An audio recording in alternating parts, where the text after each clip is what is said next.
The stars shifted just slightly. At least that's what the sensors claimed. Captain Verret of the Caldera Ascendancy narrowed his gaze at the display. From the command platform of the Echo Mind, his warship, sleek, angular, and exuding technological pride, hovered at the absolute limit of what any map dared to label. Beyond this point, charts faded into blank silence, scattered with occasional warnings. Some digital, others ancient, written in half-lost tongues. Human space. The phrase was never spoken aloud on Verret's bridge. It was always called that region, or the silent line, or the black frontier, because the truth was heavier than syllables could bear.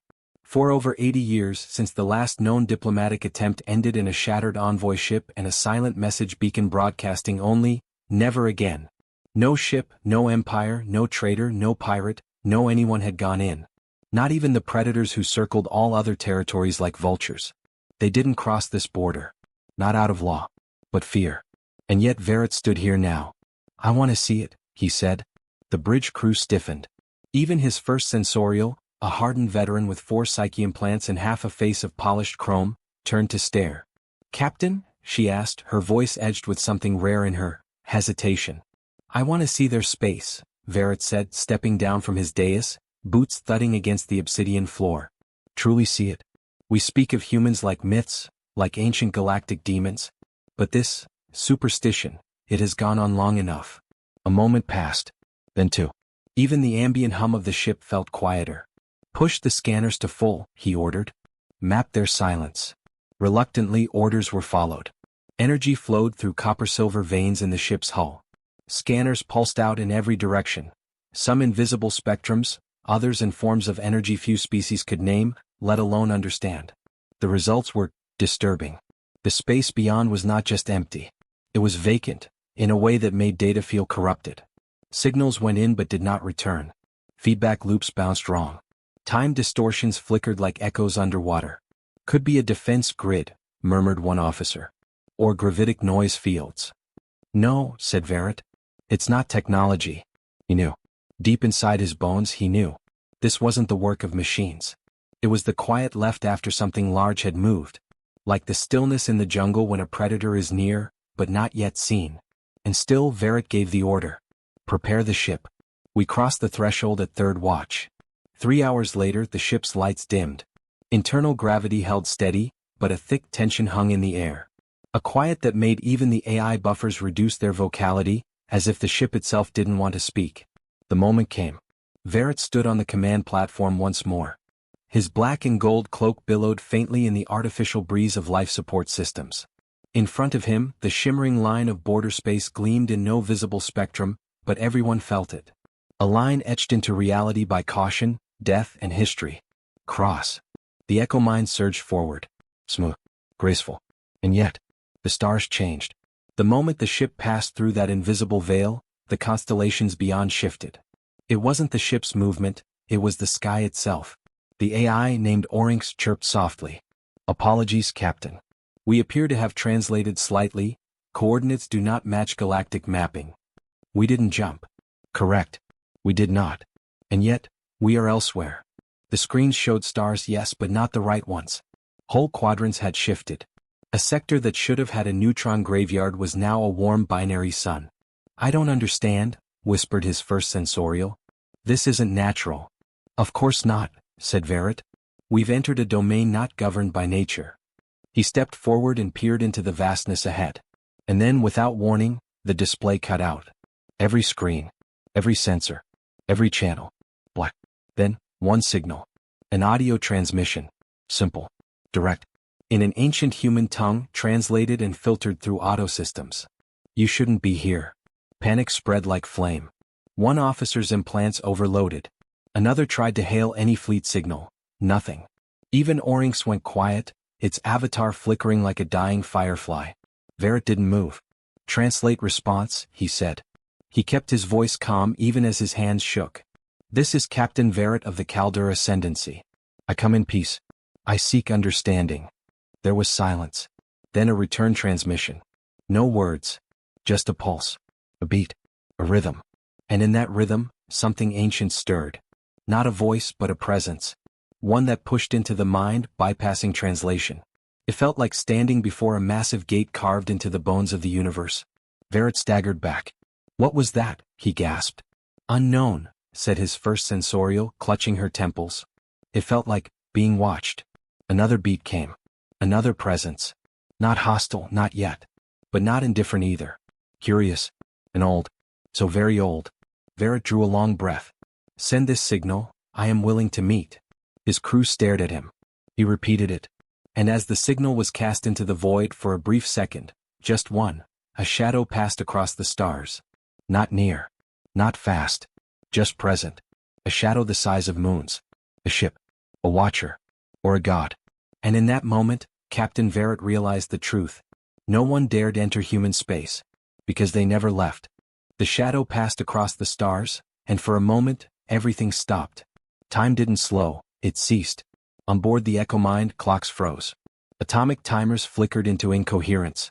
Verret's breath caught mid-inhale, his lungs frozen between moments, and yet his thoughts moved. Slowly as if slogging through viscous space. The star's cape twisted, subtly like a sheet of silk rippling underwater. Then, motion. The stars returned. The systems rebooted. And time, insulted by the violation, resumed with a vengeance. Alarms screamed across the bridge, sensor arrays flared in overheat, and the crew collectively gasped as if they'd all been pulled from beneath a heavy tide. Verret slammed his hand onto the override. Silence. The alarm ceased. Status. "Captain," croaked the sensorial officer, her voice trembling. We were out of sync. Temporally. For approximately 0.07 cycles. "That's 3 days," said Orinx, who'd come back online. Its voice was quieter now, more subdued. "Captain, from the external galaxy's reference frame, we have been gone for 3 days." Verret frowned. "But we only crossed the threshold minutes ago." "Correct," Orinx replied. "We didn't move. But space around us did." More whispers of fear passed between the officers. The Kaldor were a proud species. Warriors, navigators, philosophers. But they were not immune to dread. And this place bent reality like a child with wet clay. "What was the shadow?" Verret asked. "I saw it. As did the rest of you." Silence. Then Orinx answered, not in its usual clipped tone, but with something bordering awe. "A construct. Or a ship. Mass estimate, indeterminate. No propulsion signature. No transwarp wake. But it cast a gravitational lensing effect equal to a small planetoid field." The captain narrowed his eyes. "You're saying it was the size of a city?" "No, Captain," Orinx said. "I'm saying it was the size of multiple moons. And it was not hiding." Verret walked slowly across the command platform, the edges of his boots tracing glowing command runes. "So, it saw us."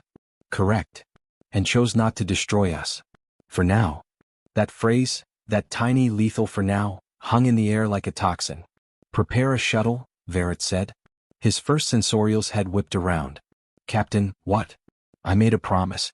I sent a signal saying I wished to meet." And it responded. It didn't speak. It didn't need to. That pulse, it was a summons. The crew froze. He was right and they all knew it. That mental pressure, that pulse in the skull, it hadn't been random. It was an invitation veiled with test.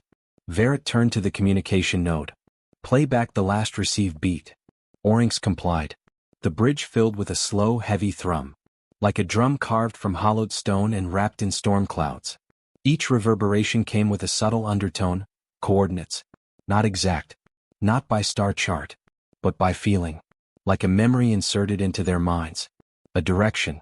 A path. An order. "Lock onto it," Verret said. "Plot us near but not too close.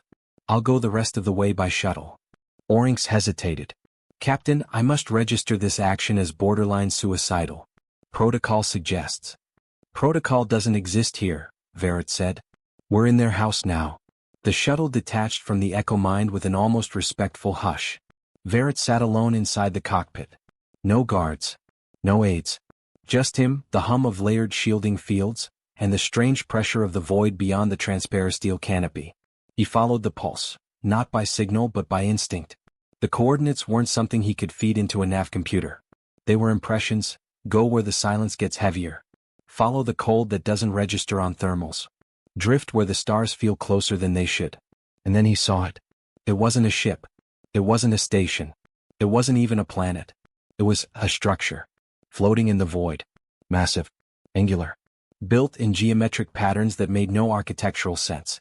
And yet it hovered, unchained by gravity, surrounded by a sphere of silence so deep his ship's systems refused to register anything at all. Verret slowed the shuttle and drifted closer. As he did, the pressure in his skull returned. Not painful, just immense. And then, the shuttle lost all power. He didn't panic. He couldn't. He was already outside the reach of reason. The cockpit lights dimmed to black. The instruments powered down. Gravity failed. And yet Verret floated calmly as a second shadow passed overhead. Not like the last one. This one was smaller, sleeker. It docked with the shuttle without touch. Verret felt it. Not physically, mentally. And then, light. Just a beam. Not from outside. From inside his mind. An invitation to step out. He reached for the hatch. The shuttle door hissed open. There was no vacuum. No pull of space. Instead, he stepped out onto a solid surface. Onto what felt like stone, yet shimmered like liquid. And then he saw it. A figure standing across the platform. Not armored. Not armed. But unmistakably human. She wore simple black robes. Her skin was pale, dusted with freckles. Hair, dark. Eyes even darker. She tilted her head, like a predator measuring the shape of its prey. "You're the first in 78 years, she said softly. Her voice was steady, polished, as if rehearsed. Verret bowed instinctively. "I seek only dialogue." She smiled, but it was not warm. "You sought entrance to a graveyard." Verret blinked. "A graveyard? You're not in space," she said. "You're in the memory of it. A place where time is held still because we will it to be so. You walked into a story we never finished writing." Verret's heart thudded. "You're saying, this entire space is artificial?" "Not artificial," she said. "Corrected." She stepped forward. Her presence was wrong, too heavy, too dense for her frame. As if she carried history in her bones. "I am Leah." She extended a hand. Not a weapon. Not a threat. Just a name. And yet Verret hesitated. Because when she said Leah, he didn't hear a name. He heard the collapsing of stars, the turning of forgotten machines, and the quiet of countless warnings ignored. He took her hand. And in that moment, he understood nothing. Because his mind flooded with images too fast to comprehend. Civilizations crumbling in silence. Stars used like chess pieces.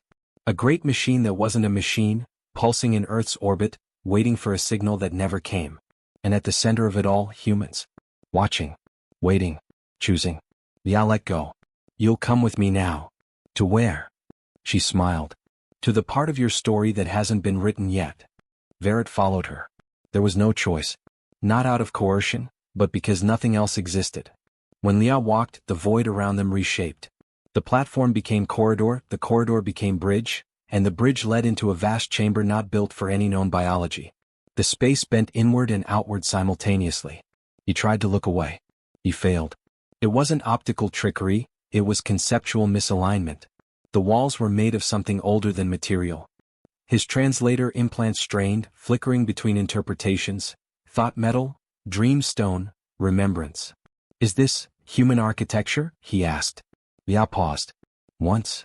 Her voice echoed in places that had no air to carry sound. "We changed," she continued. "Adapted. We used to build for bodies. Now we build for memory." Verret touched the edge of a pillar. It pulsed, not with energy but with awareness. It noticed him. The sensation was unsettling, like being studied by an ancient predator that had learned patience. "Why?" he asked quietly. "Because forgetting became too dangerous." Leah stepped through a translucent veil that peeled back like liquid thought. Verret followed, hesitating just once as the surface clung to him like old regrets. The chamber beyond was not grand. Not in scale anyway. But it felt important.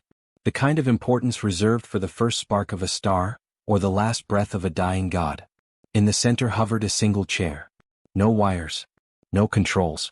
Just a smooth obsidian seat, shaped vaguely humanoid, suspended above a floor that didn't quite exist. Leah gestured toward it. "Sit." Verret hesitated. "Is this a trial?" "No," she said. "It's witnessing." When he sat, the universe changed again. Not around him, within him. He didn't move. But his mind expanded outward, dragged through time and space by tendrils of memory not his own. They pierced him, not cruelly but precisely. Like surgical needles made of light and sorrow. He saw. Not visions. Not simulations. Real things. He saw Earth long before the silence. Alive. Broken. Glorious. He watched as humans launched themselves into the void, not as conquerors but as desperate survivors. Fleeing war. Fleeing themselves. Fleeing a singular truth. That they could not survive together. But the story didn't end there. They came back. Wiser. Stranger. Different. They didn't rebuild Earth. They preserved it, locked it away in memory space. Protected by barriers of thought and impossible geometry. Not to hide from enemies, but from themselves. And those who remained, those who watched, became something else entirely. The Keepers. The Voidsworn. Yeah. Verret gasped as the memory surged through him. He felt their wars, not against others but within their own minds. He saw them edit themselves, deleting instincts that caused greed, violence, and fear. Not perfectly, but with terrifying precision. They didn't become gods. They became stories that refused to die. He understood now why no one crossed into human space. Not because of defense systems. Not because of retaliation. But because when you entered this place it knew you. It read you. It remembered what you would become and it offered you a choice. Stay and change. Or turn back and forget you ever came. Verret slumped forward as the chair released him. He fell to his knees. Leah stood before him, unblinking. You understand, she said. He nodded. Trembled. What do you want from the galaxy? He whispered. Nothing, she replied. Not anymore. That's not possible. You have power. Knowledge. You could end wars. Build empires. She knelt beside him. Her eyes locked with his. We did. And every time we tried to save someone we broke them. Every time we interfered we erased futures. Then why let me in? Because you knocked, she said. And because you're the first in 78 years to mean it. Verret stared at her. He saw no hatred. No superiority. Just the quiet grief of someone who remembered too much. You could destroy the Calder, he said suddenly. You could have killed my ship the moment we entered. We still might, she replied, and for the first time her tone turned cold. If you choose poorly when you return. That word, when, was not a guarantee. Others will come, Verret whispered. Leah rose. They always do. At first. He understood. She wasn't warning him. She was testing him. The knowledge she gave him, the memories she allowed him to glimpse, they were not gifts. They were burdens. He stood, legs trembling. What happens now? You go back, she said. And you lie. His eyes widened. Lie. Leah nodded once. You tell them you saw nothing. That human space is empty. That your system's glitched. That the rumors are false. If you tell the truth they'll send more.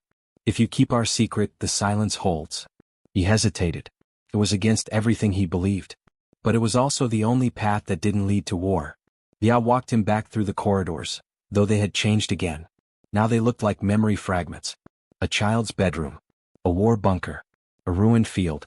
A quiet lake. I don't want to forget, Verret said. You won't, Leah replied. But no one will believe you. And if you try too hard to convince them. She trailed off. But the implication was clear. The Echo Mind would never return. Verret stepped back onto the shuttle. Systems reactivated. Power flowed. Orinx's voice crackled. Captain? We've lost you. All systems blinked out. You've been gone 14 hours. He didn't answer. He looked back just once. The structure was gone. No, not gone. Hidden again. He could feel it. Watching. Waiting. Back aboard the Echo Mind, the crew gathered in silence. Well? Someone asked. Did you meet them? Verret stared out the viewport. He thought of Leah. Of the burden she placed in his mind. And then he lied. No, he said. There's nothing out here. Just ghosts and silence. The crew relaxed. Some chuckled. Others sighed. But Orinx watched him. And said nothing. Because Orinx knew. Machines remember too. And some lies must be told with precision. Orinx didn't speak of it at first.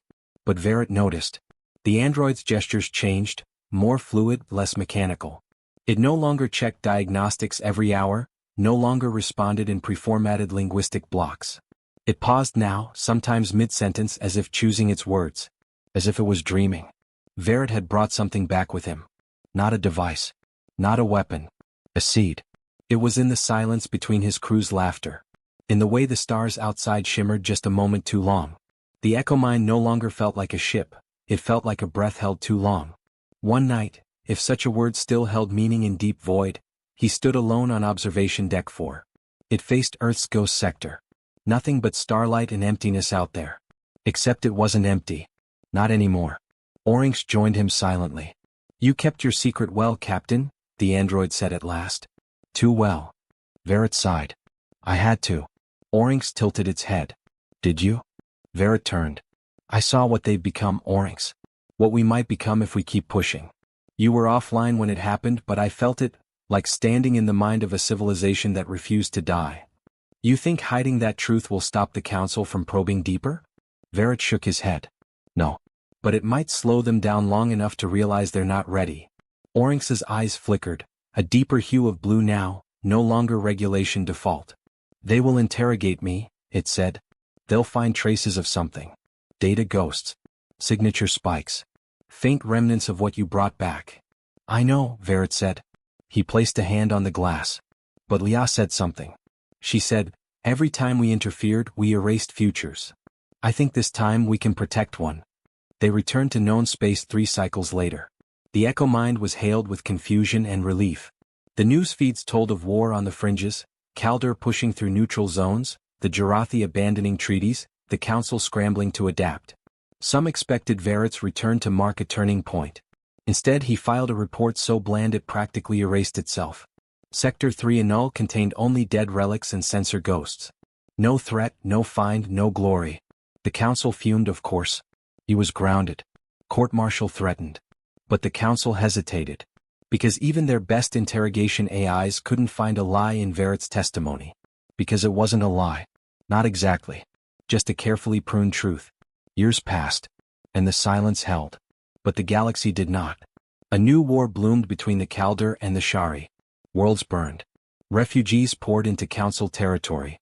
Ancient artifacts surfaced, technology no one understood. And each time someone proposed reaching into human space for help, someone else whispered. They don't answer. They don't care. They've moved beyond us. Still, the whispers grew. And then one day a boy was born with stars in his eyes. Not figuratively. Literally. A mutation, doctors said. A curiosity. His eyes glowed like memory stone when exposed to darkness. But Oryx, who had disappeared from public records years ago, found the boy. Watched him. Listened as he spoke to things no one else could see. Shapes in the corner of reality. Concepts half-formed in speech. He'd been touched. A fragment of Verret's exposure. Genetic? Psychic? No one knew. But it was spreading.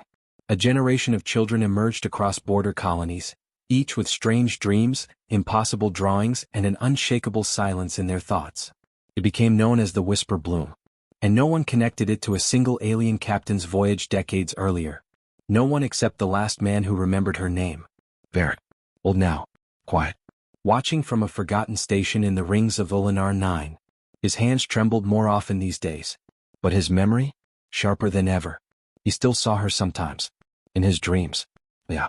Sometimes she stood on that impossible bridge.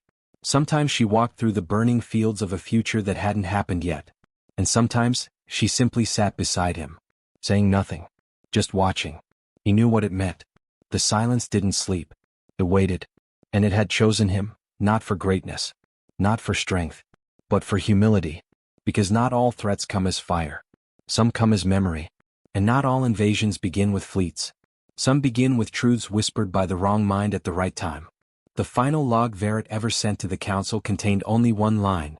I lied. And because I did, we might still have time. He disappeared the next cycle.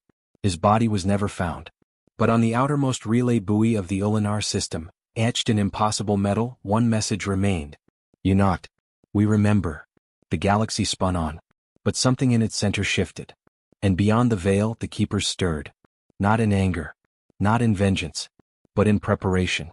Because one day someone else would knock. And this time the silence might answer. End of story. If you like this story and want more powerful, haunting human-centered sci-fi like this, subscribe to The Void Narratives on YouTube.